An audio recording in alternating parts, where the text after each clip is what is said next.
first electric scooter purchase, your last electric scooter purchase, buy a fucking Dualtron. Brandon Smith says, working on the scooter is the easiest kind of mechanical work next to bicycles. And I do believe it. It's probably like a little harder than a bike, if not very similar, when you're talking about like tires and brakes. It gets a little more complex, although I figured it out. Like I can work on the frame. Like I'm not afraid to take apart the hinge. You got to take the swing arm off to change the tire anyhow. But look, for a guy who doesn't like, since I was a teacher for so many years, a martial arts teacher and a yoga teacher, I never forget the teacher's mindset, which is to try to remember what were things like for me when I was new? How hard were they? And people who don't have a teacher's mindset, they'll tell you, working on bikes is easy. Changing your tires, changing your pads, working on your scooter, it's fucking easy. It's super easy.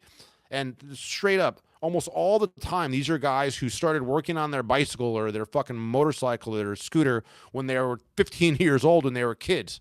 And they've been doing it for 10 years. And they forgot that they spent the first year trying to figure out how to do all this basic fundamental stuff.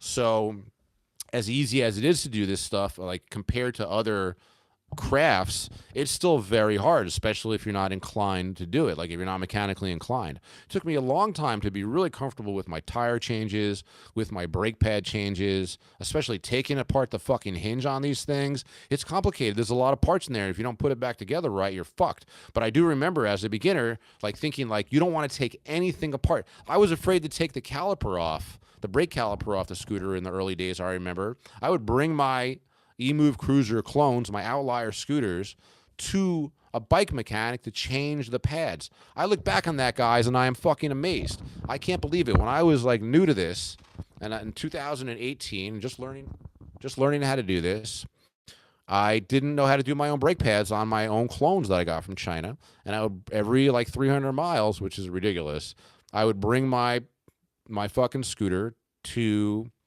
a bike shop, and for $20 they would change my pads. And you know how fucking easy it is for me to change brake pads on mechanical and hydraulic brakes right now? It's like I could do with my eyes closed. The same thing with tires.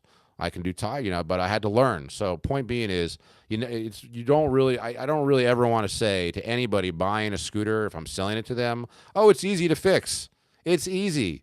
It depends. Are you mechanically inclined? It'll probably be easy. Do you own a socket wrench fucking kit? Do you have you know what a fucking T-wrench Allen head looks like? I mean, a lot of people are just regular guys who are office workers or fucking businessmen or farmers or whatever. Or maybe not a farmer, but, so it is hard to fix.